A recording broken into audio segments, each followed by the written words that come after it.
Hi, I'm Manlai Siu. I'm the programme producer at the Regional Theatre Young Director Scheme. This is the third in our series of top 10 tips where we're asking experienced directors to give some tips to their younger selves and for early career directors about progression routes and things to look out for. We hope you enjoy. Hi, I'm Anthony Lau and I am Associate Artistic Director at RTYDS and Sheffield Theatres.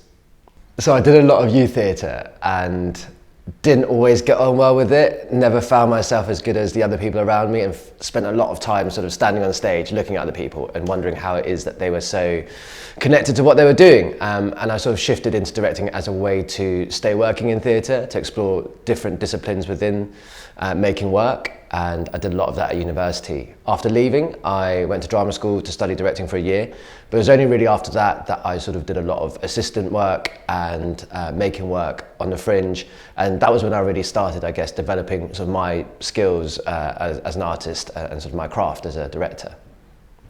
The advice I would give my younger self is take your time, don't rush, don't be the boy in a hurry, you know? Different things happen to different people at different times, and don't compare yourself to your peers. I think we spend so much of our time looking at all the people who are doing better than us, who have achieved more than us, that we sort of forget how far we ourselves have come, and I think that perspective is really, really useful. Don't agonize over the small things. Nobody else is thinking about things as deeply as you are, so don't spend days after a meeting or a moment dissecting it and replaying it in your head. Accept that it happened and have the sort of energy to kind of move on beyond it.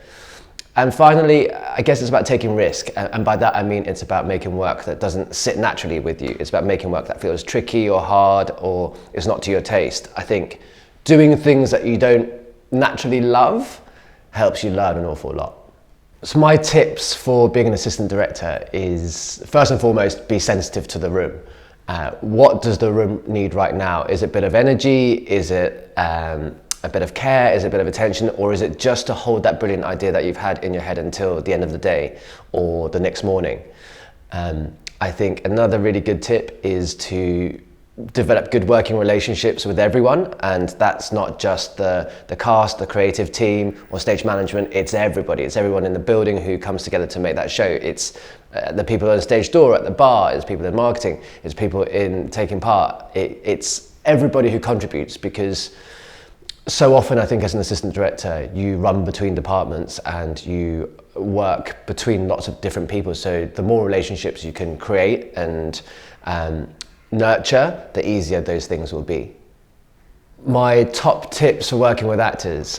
I think it's great and really useful to have a chat with an actor before you even go into rehearsals and be really clear about the show that you're hoping to make together, your ideas for it, and so the expectations are really clear. It's also really good to talk about how you best like to work and how they best like to work, and to try and find a commonality in terms of language and in terms of process before you even go into the room on day one. I think give actors plenty of space to play, to explore, to experiment, and acknowledge the fact that if they're finding things tricky, it's not because they don't want to do it, it's because they genuinely find it hard. So I feel like my job as a director is to help them find a solution. It's problem solving. And so as a result of that, I think patience, clarity and encouragement are the sort of three really useful tools when working with actors. My tips for working with writers, first and foremost, I think remind yourself of how long that writer has been with that script. They've been there for so much longer than you were even in the picture, so respect that. And acknowledge the fact that any note that you might have or any question you might have might kind of lead to hours and hours and days of work and might unravel everything. So be really sure that what you're suggesting or what you're saying is something you really believe in. I always try to invite questions in conversation rather than make statements. I try to be really specific rather than general about things. That way you don't undo any of the writer's good work. And finally, I think it's really important that you remember what it is that the writer is trying to do in the first place. What are they trying to achieve? Not what you as the director are trying to achieve or trying to do. My tips for working with the creative team are that they're your gang, right? They're your closest people, so make sure you have a good working relationship with them. Trust in their expertise and skill. The reason why they're doing that job is because you can't do it yourself. And listen to them, and when they sort of have ideas, take it on board. Always try things that they suggest if you're able to, and if you have the time and the resources. And then it's a conversation about whether or not something works. And I think often when people see their ideas brought to life, they'll have a really good instinct for whether or not it fits within the world that you're making anyway. I think try and start conversations with your creative team as early as possible, especially your designer. Share everything that's in your head, images, songs, films, TV shows. The more mutual references that you have, the easier it is to talk and communicate and think from the same page. My tips for self-care are sleep. Sometimes it's hard, but it's really important, and it's good to remind yourself of that. Eat well, exercise, find perspective. What are the other things that are important to you in life that are way, way more important than theatre, and hold on to those things when you're having a tough time. See your friends and try and do things outside of theatre. It's really hard, I think, when so much of our work and social life often overlaps in theatre, but it's really important, I think, to create space for yourself that's outside of the work. And then I guess if you can, try and change your scenery every now and again, even if it's just for an afternoon or a day. Try and go somewhere else that is different from where you live or where you work. I think it's good both in terms of mental health and well-being, but also it's that sort of thing that I find inspiring and gives me ideas. My tip for doing things differently as a director is to ask yourself what makes you unique. What are the things that make you cry or laugh? What are the things that make you passionate and make you want to stand up on a chair and shout at someone? It's about feeding those things into your work, letting your personality sit in your work and make work, I think, that excites you and as much as the audience.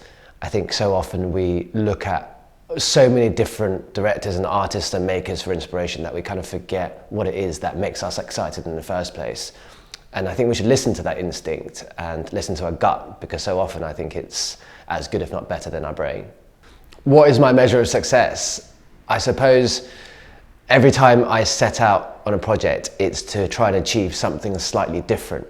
And I guess at the end of a project, I often look back and I think about, have I managed to achieve those things? And even if I've managed to do one or two of those things that I set out to do right at the very beginning, then I guess I have to tell myself it's a success. How do I deal with failure? Badly, mostly. But then I try and spend a little bit of time to sit in that feeling of failure and ask myself, why does it feel like I've failed? What is it that I'm feeling right now?